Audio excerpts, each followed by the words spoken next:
Hey guys, Steve from Fresh here. Over the next few months, what we're going to do is we're going to do a video series where we show you how to finish a room like a professional. So we're going to show you different tips and tricks that we use every day to make a room look less DIY and more wow, those guys really know what they're doing. Videos are going to include all kinds of things, starting from how do you prep a room. So things like how to fill holes in walls, nail pops, removing outlet covers, and then we'll move on to order of operations. Which surface do you paint first? Do you do ceiling? Do you do wall? Do you do trim? Then we're going to show you how to cut in properly, how to roll properly. So then we're going to show you which products to use where, which fillers to use, which types of paint to use, and then we're going to give you some recommendations for products that we like to use that make things look a little bit better. All that stuff and more is going to be coming your way, so make sure you check our feed regularly and make sure you don't miss anything, because we're going to show you how to make your rooms look as good as our rooms do. Trust me, it's not as hard as it looks. Okay, generally speaking, when you first enter a room, things aren't necessarily going to be bunched up in the center for you. So if they're not, that's the first thing you're going to do. Obviously, anything that's pushed up against the wall needs to be moved away from the wall before you can get at it. So as you can see, we've bunched everything into the center of the room, and then we've covered everything with plastic. This might seem unnecessary, but trust me, when you're rolling a ceiling, even if you can't see it, there's little microscopic splatters of paint that are going to get over everything. So you're better off just covering everything in the room. In this case, we don't have the floor covered, but that's only because this carpet is going to be replaced. So it's acting as a floor protection system for us already, so we don't need to do anything about it. So the next thing you want to do is look at the wall, and if there are any outlet plate covers or screws for hanging pictures or anything like that, what you're going to do is you're going to grab a Ziploc. Now you're thinking, I don't bring Ziplocs to work every day. Where do you get a Ziploc? Well, if you don't have any, you can always ask your client. If your client won't give you a Ziploc, you probably have bigger problems than not having a Ziploc. That's a video for another day. Anyways, any sack, satchel, bag, it'll work. All you want to do at this point is take everything off and put it in the same bag. It's not the same screw, it doesn't matter. As long as it's the one bag, you'll know where it is. Each room gets its own bag. That's the refresh rule. So, outlet covers off. Next, if you come over here, you're going to see that we have a screw that's in the wall, which I'm assuming was for hanging a picture or something like that. What you'll find most of the time is that if there's a screw, there's going to be an anchor. And I'm going to show you a really easy, quick way to take anchors out of the wall. This is a Phillips head screw. What I'm going to do is I'm going to back it out, let's say 3/4 of the way. So the screw is not fully out yet. I couldn't pull it by hand, but it's still in the anchor enough to grip. Point, take a pair of pliers, grab the screw, give it a wiggle, pull gently, and you get the anchor and the screw out of the wall at the same time. And then what you're left with is a really rough looking hole in the wall. So most people wipe it down, fill it with mud, but I'm going to show you a better trick. And here it is. You'll notice that on the back of a trowel, what you'll find is a metal handle. You're thinking, what's that for? Is it for bashing people? No. Well, maybe. But in this case, we're going to use it to smooth out this hole. So first thing I'm going to do, I'm going to wipe off, scrape off any of the excess. You'll see what happens is, oh no, it's just as bad as when I first started. And if you were just to mud this, what's going to happen is you're going to mud it and it's going to look okay, but then you're going to come back and you're going to see that it's starting to bubble. And then you're going to say, okay, well, I sand it and it goes away. It won't. What'll happen is you'll sand it and then you'll see these little edges of paper that stick up. You think it's not that big a deal. And you'll paint it and you'll always see this annoying little flap of paper, and it will never go away no matter how much mud you put on it. So rather than mudding now, what you're going to do is you're going to take the metal end of the trowel and you're going to use the point to push that paper in, and you're going to spin and you're going to create a divot, which you might think is making this hole worse, but in fact, you're creating a concave surface for the mud to bond to. And this way, when you mud it, you fill it over, all you're going to be left with is a flat surface. You sand it, and it's going to be good as new. Okay, time to mud the hole. For a screw hole that size, ready mix mud is fine. It's going to work just as well as anything else. By the time you're ready to move on, that thing will be dry anyways. So just a little bit of mud on the trowel, hook it in, the other direction, you're good to go. Now, like I said, this hole, this size, this is going to dry pretty quickly. But if your hole is anything bigger than that, we recommend using a catalyzed or a hot mud, basically a mud that's going to have a chemical component that helps it dry faster than just exposing it to the air. So we've got our first coat on there. Let that guy dry. You'll know when it's dry, it's going to change color, but I mean, you can tell, you can feel it if you want to. But once that's dry, you're going to put another coat on, leave it a little bit thicker so that when you come back with a sanding sponge, start with the edges, sand it down so that it's perfectly smooth. There's no edges, you can't tell where the mud starts and stops. Sand it. Once you clean it, you're ready to paint. When painting a room, most people take off outlet covers, but a lot of people will still leave door handles and hardware. And that can be fine, and people try to do a good job, but this is what you'll often be left with, is you'll see the little paint splatter along the edge of the hardware. And they did a good job on this one here, but you still can see, no matter how hard you try, you see the ridge back there, you see the little lip of paint on the side of this metal. If you're a DIYer, you're not sure how to put it back together if you take it off. You might take it off and you say, I've never seen a lock like that in my life. If you are too nervous to take it apart, then at least put some tape on it. It looks like these guys may have put some tape, but it's not going to be as fresh. So our perspective is you can always take it apart. If you struggle to put it back together, go on Google, look online, figure out how to put a lock set back together that looks like this. It's not that complicated. You can do it. With some older hardware like this, you may notice that there's something a little bit different. There might be a set screw on the back of the handle. Once that set screw is loosened, you can simply loosen off the knob, pull this apart, and then you can put it back together and put it into the Ziploc bag, the assortment that Steve talked about earlier. Put all your screws, all the hardware back in there, and you'll never misplace it again. And then you'll know exactly how it went back together when you're putting the door back on.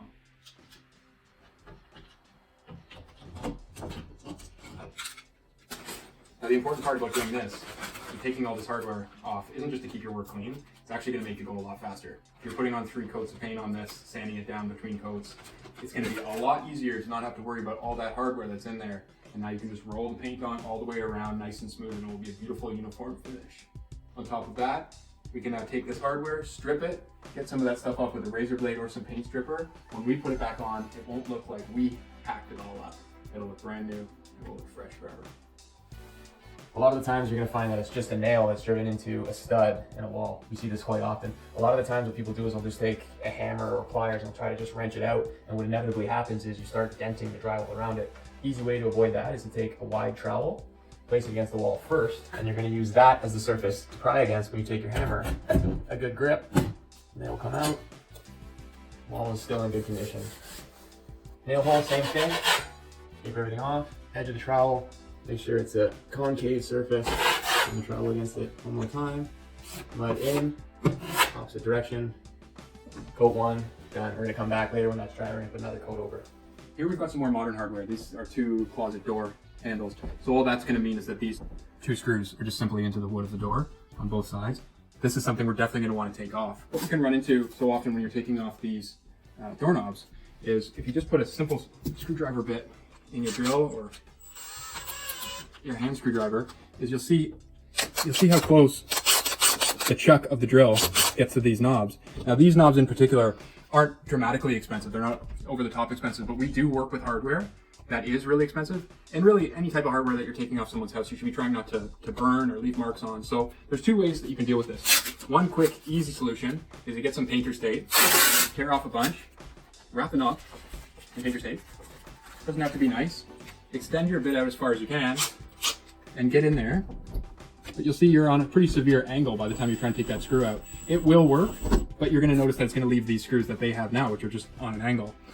Better yet, what we'd like to do is use what I like to call the noodle bit, which is a flexible drill bit extender that can flex and torque whatever direction you want. You can put any drill bit in there, and you can turn with it. Now when I put this into the drill, not only is my chuck far enough back from the door handle itself, but I can approach the screw in a much straighter angle. So I'll take both those off. And I didn't even need to worry about the tape at all. So as I take off this one, you'll notice I don't even need any painter's tape on the doorknob because I can keep it far enough away that it's not going to burn the handle. I'm not going to do any damage. This bit is simply off the shelf at any of your box stores. This is actually a Ryobi bit. So don't worry about spending a fortune. These things aren't expensive, and it will save you the cost of outdoor hardware in one purchase.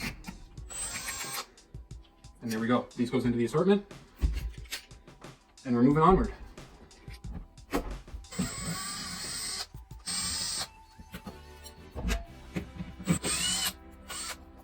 You may be wondering why we still have it hung. It truly is a case-by-case example. When you've got a small room like this with a few doors in it, it is really nice sometimes to have the doors that you're about to paint be hanging for you so that you have a simple place to paint them. But you do have to also contend with the fact that there are hinges here. We are very comfortable masking these hinges off. We can put some tape around it carefully on both sides and simply make 2 or 3 careful cuts. That goes against what we normally talk about with hardware, but in this case, it just makes so much sense to have them hanging in a space that we can sort of swing around, get to all access of it. Now, if you do want to take them off, it's not hard at all. You can take off the screws from the hinges, or you can take a nail set, simply go up from the bottom, Up comes the pin, let out, do the same down there. So as you can see, even for a room this size, which really isn't very big, you end up with an assortment that's hefty. There's a lot of stuff that comes off. All of these things are things that most people would leave on the wall and try to cut around. I don't care how good you are, trying to cut around this stuff ends up with paint on this stuff and lips on the wall. And then someone like us has to come in, sand it all down, do yourself a favor, make an assortment, you'll thank us later. It's not as hard as it looks. Once all your nail holes and stuff are filled on the wall with using spackle or filler, what you want to go around and do is look around where you might need some caulking. Caulking is different than your average mud for use on drywall. Caulking is flexible and it is paintable, but it's not sandable. Really what you want to use this on is places where two surfaces are coming together and therefore are going to want to shift around and move. You want to put caulking at the joint so that it can continue to be flexible, but it can still be paintable and look great. Caulking can really make a bad paint job look pretty good if you do it well. So let me show you a few spots where we're going to use some caulking. This room is actually in great shape, and little things like this are probably going to get filled with another coat of paint. Clean it up in there, throw some primer, and by the time you top coat it, that's going to look great. But over on the other side here, you're going to see that these corners are starting to crack. There's a crack here developing across the two jam extensions that we're going to want to put caulking into. When you're cutting the nozzle for your caulking, what you're going to want to do is make sure that it's not too big. They have these little markings on the side of them most of the time that show you what a 1/4 inch, 5/16, and up at the top there's a 1/8. I like to, for the most part, especially when there's small cracks like this, is make sure it's as small as possible. The worst thing that can happen is if you're starting to put a bead that's too thick and you go and you try to smooth it out, and all you do is end up with ridges on all corners of everything. So start off with a small bead. If you need to extend it, you can. So cut that open, stick the spike inside, pierce that film that's at the top, and try to keep your gun clean a little bit, right? So put that back. This is a dripless caulking gun, so it has no release, which we swear by, and we tell everybody that they have to go and get them. So now that it's locked and loaded, I've also got a wet rag here because caulking, for the most part, which makes it great, is that it's water soluble. So though you can't sand it, what you can do is when you put it into the corners and you wipe it down with your finger or push it in with some sort of tool, if you make that product wet on the surface, it's not going to smear across everything. It's going to have a nice even finish, and you'll be able to tuck it into spots that you want to get it into. So come take a look at this. Now you can see that the caulking has filled in that crack, and the bigger the coating of caulking that you use, probably the stronger it's going to be. But we don't want it to look messy. We don't want it to look rounded. We don't want to make it look like we've created this arc at the bottom there. So I've tried to put in as little as I can, and it looks like I need to put in a little bit more here up the side of this casing. So I'm going to finish doing some caulking around this casing, and I'm going to do it around some of the other spaces in the room, looking for small spots around the side of casing, around the side of baseboards, all that stuff.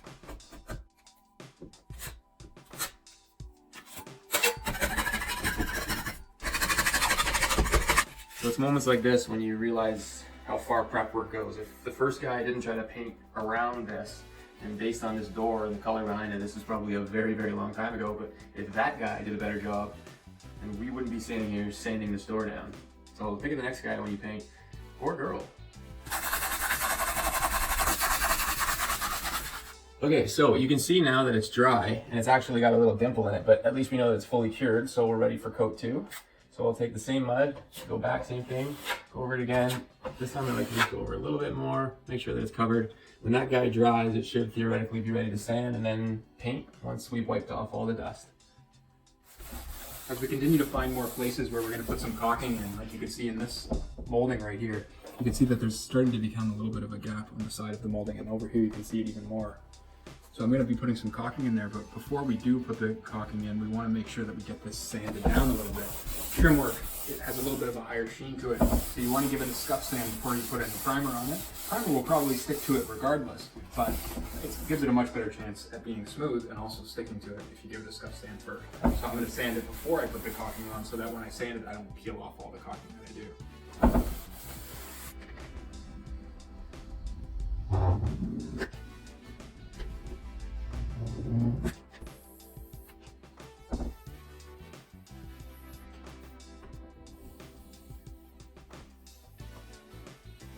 Okay, second coat is dry, we're ready to sand. So what I want to do is I'm going to start on the outside. I'm going to make sure all the edges are blended in nicely before I go gently over the middle. The mistake we see a lot of people make is just going too hard right over the hole, and what happens is if you dig into that, you're going to expose that hole again. So I like to just do a nice soft circular motion over the hole, make sure everything is blended in nicely. When you get to that stage, you just want to make sure before you paint it with anything that you wipe off the drywall dust. So we're going to go around the room and we're going to do that for everything. Look at that. wipe off all the dust so that the primer sticks better. And remember that anything that got mud is also going to get a primer before we hit it with the actual wall paint. You could theoretically prime every wall surface if it's going to be a big color change with maybe a high hiding primer to save you some time, or if you're worried about the adhesion from one coat to the next. But most of the time you really just have to worry about getting any spot that has drywall mud on it, as the latex doesn't necessarily stick as well with just straight latex as it would with primer first to seal the mud and then latex on top of that. Cool.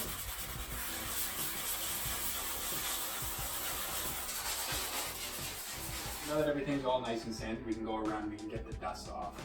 That can cause sometimes even the primer to have trouble sticking.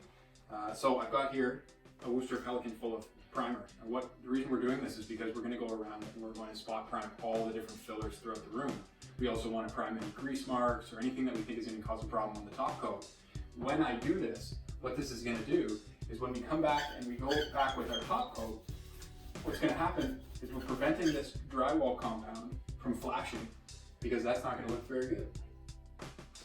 If you don't know what flashing is, you can barely see it in this one here because it's such a fine drywall compound job, but what ends up happening is on your first coat of paint after you've put a filler on, is this section that has had no paint in the past, the part that Steve just put a patch on, it will actually start to show a different finish than the rest of the wall, because this wall has had so many layers of paint that when you add another layer on, it acts differently than it will when you put the paint on something that's just like this fresh mud. So when we put this primer coat on, what it does is it seals all that up better than regular paint does, seals it all up, and then when we put our top coat on, it can all act as one. We've mentioned before why we like using these Worcester Pelicans so much, and that's because you're able to have a brush and a roller. And one important reason is that because when we're going over that section of the wall that's actually going to have more of a roller finish, we don't want to be adding any brush strokes in there. So what a lot of people will do is just get a brush, get the can of primer out, dip it in the can of primer, and then start slapping on paint all sorts of directions like that. And even though it's nice and thin, they'll just leave it like that. But what you'll end up seeing when you get 2 or 3 coats beyond that is you will start to see these brush strokes coming through. We like to use this mini roller and actually put our patches on with a roller texture finish, and then feather out those edges as much as we possibly can, so that when we roll over top of this with a big roller, nothing stands out. Not bad for my first time. Take it serious. Another thing you can do while you have the white paint out is in this room, we're actually going to be making this wall color a lot lighter. And if you look down the side of this trim here, you can see that the cut that they did between the wall and the trim is actually not the greatest. You may be looking at it and saying, I'm not sure if I can do much better than that, or you may be looking at it and saying, I can definitely do better. We're going to show you a couple ways in which you definitely can. So what I'm going to do while I have this white paint out is I'm going to actually just get rid of some of those dark lines with the primer, because primer is really good at hiding paint. So I'm going to go all the way down, because we're going to be putting another coat of trim on and another coat of wall. I'm going to put that all the way down, paint it all up, right? And then go back with the roller just on this stuff here so that it doesn't stand out. And if you can look nice and close at it now, you're not going to notice that wall color that's on there. It's all been sort of covered. So when we go back with the trim paint, and we'll show you exactly what to do with the top coating, but when you go back, we'll be able to make it look extra fresh. Well, hopefully we will. Otherwise, this video would suck. Okay, awesome. Now that you can see that this room has been sufficiently prepped, it's ready for paint. I know it seems like a lot of work to get to this stage, but trust me when I tell you that all of this stuff is what makes the difference between a DIY job and a professional job. So it may seem daunting, but trust me, it looks complicated. It might be a lot of work, but you can definitely do it. Thank you for watching this video. Make sure you check our IGTV feed for future videos about how to paint and other tips coming along your way from the boys at Refresh. Keep it locked.